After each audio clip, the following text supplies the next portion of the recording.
Be fearless, B you.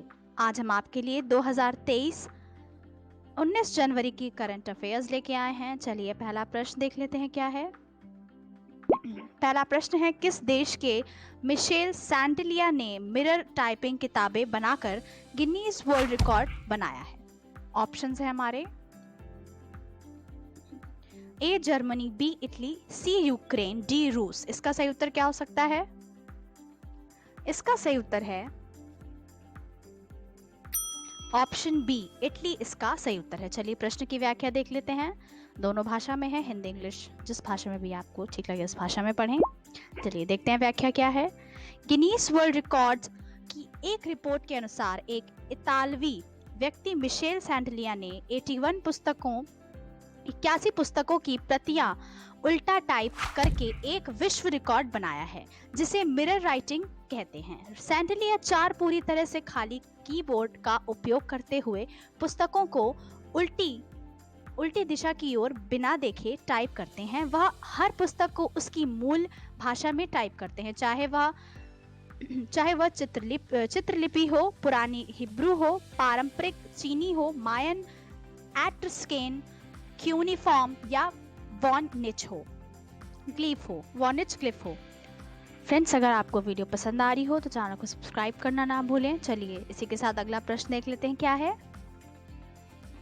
अगला प्रश्न है हमारा स्क्रीन पर, वर्ल्ड स्पाइस कांग्रेस का 14वां संस्करण 16-18 फरवरी 2023 को कहां आयोजित किया जाएगा? ऑप्शंस हैं हमारे, देखिए ऑप्शंस दिए हुए हैं, ए मुंबई, बी दिल्ली, सी हैदराबाद, डी जयपुर। इसका सही उत्तर क्या हो सकता है? इसका सही उत्तर है ए, ऑप्शन ए मुंबई इसका सही उत्तर है। चलिए प्रश्न की व्याख्या देख लेते हैं।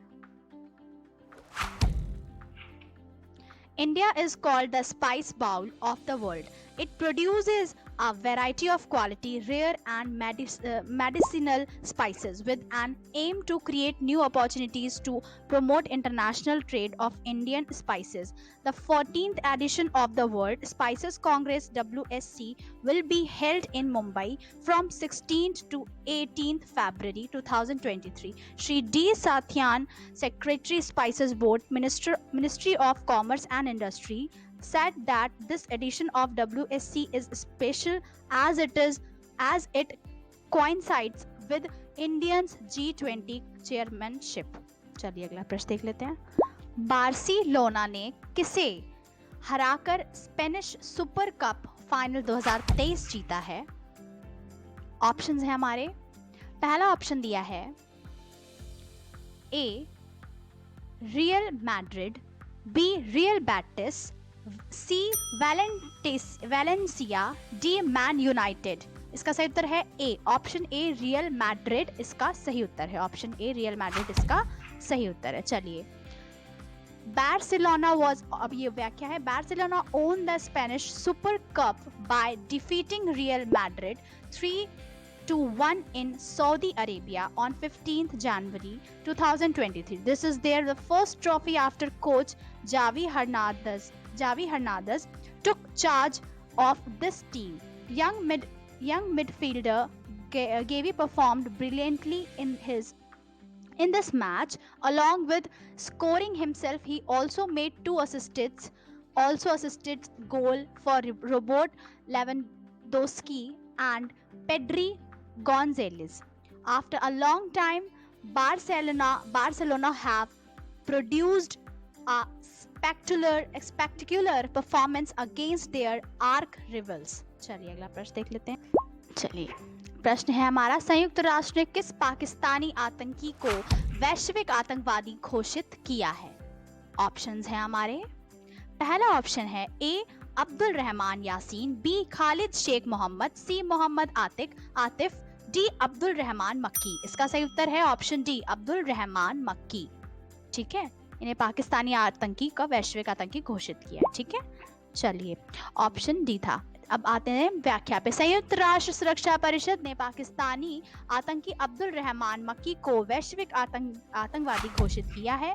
मक्की लश्कर ए तैयबा LET प्रमुख और 26वां के मास्टरमाइंड हाफिज सईद का बहनोई है। संयुक्त राष्ट्र सुरक्षा परिषद की अल कायदा प्रतिबंध समिति ने मक्की का नाम अपनी प्रतिबंधित सूची में शामिल किया। इस सूची में शामिल लोगों की संपत्ति जब्त करने, उन पर यात्रा और हथियार संबंधी प्रतिबंध लगाने का प्रावधान है। मक्की को अमेरिका पहले ही एक आतंकवादी घोषित कर चुका है। अब मक्की की दुनिया भर में बनाई गई संपत्ति को फ्रीज भी किया जा सकेगा, उसकी यात्रा पर भी प्रतिबंध रहेगा। चलिए अगला प्रश्न देख लेते हैं। भारत ने किस देश को पेंटावैलेंट टीके दान करने की घोषणा की है? ऑप्शंस हैं हमारे, ए पाकिस्तान, बी क्यूबा, सी ईरान, डी युगांडा। इसका सही उत्तर क्या हो सकता है? चलिए देखते हैं इसका सही उत्तर क्या है।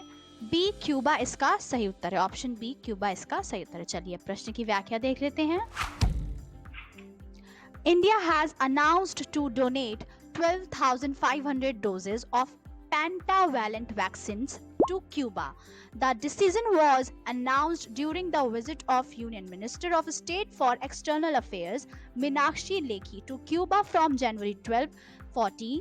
According to the statement issued by the Minister of External Affairs MEA, during her visit, Meenakshi Lekhi held a meeting with Cuban President Miguel Diaz-Canel and discussed matters of bilateral importance and political and economic cooperation. चलिए अगला प्रश्न देख लेते हैं। पर्यावरण मंत्रालय ने संरक्षित पौधों की सूची में किस फूल को शामिल किया है? चलिए ऑप्शन देख लेते हैं, इनमें से कौन सा सही है। ये 4 ऑप्शंस दिए हैं, इन ऑप्शन में से कौन सा इस प्रश्न का सही उत्तर हो सकता है? इस प्रश्न का सही उत्तर है ऑप्शन ए, नील कुरिंजी। नील कुरिंजी इसका सही उत्तर है। चलिए प्रश्न की व्याख्या देख लेते हैं। केंद्रीय पर्यावरण, वन और जलवायु परिवर्तन मंत्रालय ने वन जीव संरक्षण अधिनियम 1972 की अनुसूची 3 के तहत नील कुरिंजी स्ट्रोबिलेंथिस कुंथियाना को संरक्षित पौधों की सूची में शामिल किया है। इस आदेश के अनुसार इस पौधे को उखाड़ने या नष्ट करने वालों पर 3 साल की कैद के साथ 25,000 रुपए का जुर्माना लगाया जाएगा। नील कुरिंजी की खेती और इस पर हक जताने की अनुमति नहीं है। नील कुरिंजी का खिलना पर्यटकों के लिए एक मुख्य आकर्षण है जो उन स्थानों पर आते हैं जहां ये खिलता है। हालांकि इससे पौधे का विनाश भी हुआ है, जो इस फूल के क्षेत्रों के लिए एक बड़ा खतरा है। चलिए अगला प्रश्न देख लेते हैं। किस शहर में 22 से 24 जनवरी 2023 के दौरान B20 इंसेप्शन की बैठक आयोजित की जाएगी? ऑप्शंस हैं हमारे, ए कानपुर, बी गांधीनगर, सी गुरुग्राम, डी भोपाल। इसका सही उत्तर क्या हो सकता है? इसका सही उत्तर है ऑप्शन बी, गांधीनगर। चलिए प्रश्न की व्याख्या देख लेते हैं। गुजरात में आयोजित होने वाली 15 बैठकों में से पहली बैठक business 20 B20 India inspection meeting है, जो 22 से 24 जनवरी 2023 के दौरान गांधीनगर में आयोजित होगी। प्रधानमंत्री नरेंद्र मोदी के दूरदर्शी नेतृत्व में भारत ने G20 की अध्यक्षता प्राप्त की है। भारत के लिए G20 की अध्यक्षता देश के इतिहास में एक निर्णायक घटना है, क्योंकि ये आजादी का अमृत महोत्सव मनाने के दौरान मिली है। 18वीं G20 समिट सितंबर 2023 में आयोजित होगी। चलिए अगला प्रश्न देख लेते हैं। वर्ष 1960 के बाद दर्ज की गई रिपोर्ट के अनुसार किस देश की जनसंख्या में सबसे बड़ी गिरावट आई है? ऑप्शंस हैं, ए जापान, बी भारत, सी चीन, डी ब्राजील। इसका सही उत्तर क्या हो सकता है? इसका सही उत्तर है ऑप्शन सी, चीन। चीन इसका सही उत्तर है। चलिए प्रश्न की व्याख्या देख लेते हैं।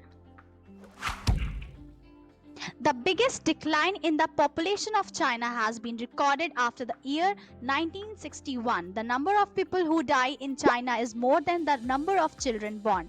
95.6 lakh people were born in China in 2022, while 104.1 lakh people died. The main reason for China's population decline is the one child policy implemented between 1980 and 2015. The corona epidemic is also believed to be one of the reasons behind the rapidly decreasing population of China.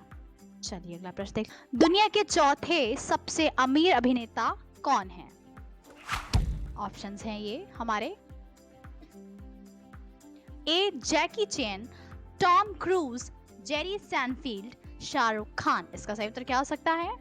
इसका सही उत्तर है D, option D, Shahrukh Khan इसका सही उत्तर है। चलिए प्रश्न की व्याख्या देख लेते हैं। व्याख्या पढ़ने में समय व्यर्थ नहीं करेंगे, इसके आगे चलते हैं, अगला प्रश्न देखेंगे। चलिए व्याख्या दोनों भाषा में, हिंदी इंग्लिश दोनों भाषाओं में व्याख्या है। जिस भाषा में भी आपको ठीक लगे उस भाषा में पढ़ें। अगर वीडियो पसंद आ रही हो तो वीडियो को लाइक शेयर कमेंट करना ना भूलें, क्योंकि ये वीडियो आपके लिए बहुत इंपॉर्टेंट है। रोज करंट अफेयर्स आपको प्रोवाइड होती रहेंगी।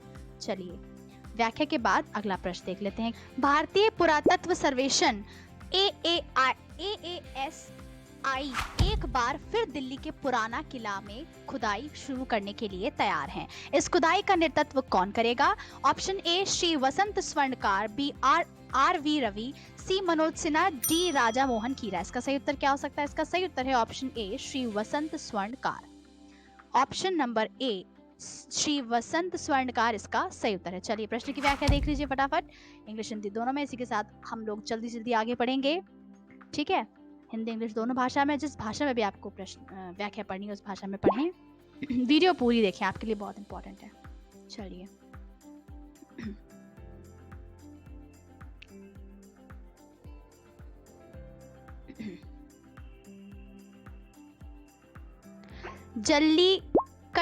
जल्लीकट्टू बुल फेस्टिवल किस राज्य में मनाया जाता है? ऑप्शंस हैं हमारे। ऑप्शंस दिए हैं। ए मध्य प्रदेश, बी गुजरात, सी तमिलनाडु, डी उत्तर प्रदेश। इसका सही उत्तर क्या हो सकता है? इसका सही उत्तर है सी तमिलनाडु। चलिए प्रश्न की व्याख्या देख लेते हैं इसी के साथ, जो कि दोनों भाषा में है, हिंदी इंग्लिश दोनों भाषाओं में व्याख्या दी गई है। व्याख्या हम पढ़ने में समय व्यर्थ नहीं करेंगे, इसलिए हम फटाफट आपको प्रश्न बताते जा रहे हैं, लेकिन व्याख्या आप जरूर पढ़िएगा क्योंकि आपके लिए बहुत इंपॉर्टेंट है। इसमें प्रश्न से जुड़ी हर जानकारी मिलेगी आपको, ठीक है? चलिए व्याख्या के बाद बढ़ते हैं अन्य अगले प्रश्न की ओर। किन दो देशों के बीच 5G विदेश नीति और सुरक्षा वार्ता सियोल में आयोजित की गई है? ऑप्शंस हैं हमारे। ए फ्रांस और जर्मनी, बी भारत और दक्षिण कोरिया, सी भारत और नेपाल, डी भारत और अमेरिका। इसका सही उत्तर क्या हो सकता है? इसका सही उत्तर है ऑप्शन बी भारत और दक्षिण कोरिया। चलिए आखिरी व्याख्या है तो पढ़ेंगे जरूर। चलिए व्याख्या पढ़ लेते हैं, क्या है प्रश्न की, देखते हैं व्याख्या क्या है। भारत और दक्षिण कोरिया के बीच 5G विदेश नीति और सुरक्षा वार्ता सियोल में आयोजित की गई है। 17 जनवरी को समाप्त हुई 2 दिवसीय वार्ता के दौरान दोनों पक्ष व्यापार और निवेश, सुरक्षा और रक्षा विज्ञान और प्रौद्योगिकी के साथ साथ सांस्कृतिक और लोगों से लोग के आदान प्रदान सहित क्षेत्रों में सहयोग को गहरा करने पर सहमत हुई। उन्होंने ये भी नोट किया कि द्विपक्षीय व्यापार 28 बिलियन अमेरिकी डॉलर के सर्वकालिक उच्च स्तर पर था और 2030 तक इसे 50 बिलियन अमेरिकी डॉलर तक ले जाने के दृष्टिकोण को साकार करने के लिए ठोस कदम उठाने पर सहमत हुए। चलिए फ्रेंड्स, अगर आपको वीडियो पसंद आ रही हो तो चैनल को सब्सक्राइब करना ना भूलें, लाइक शेयर कमेंट करना ना भूलें। Thank you for watching this video. Thank you class.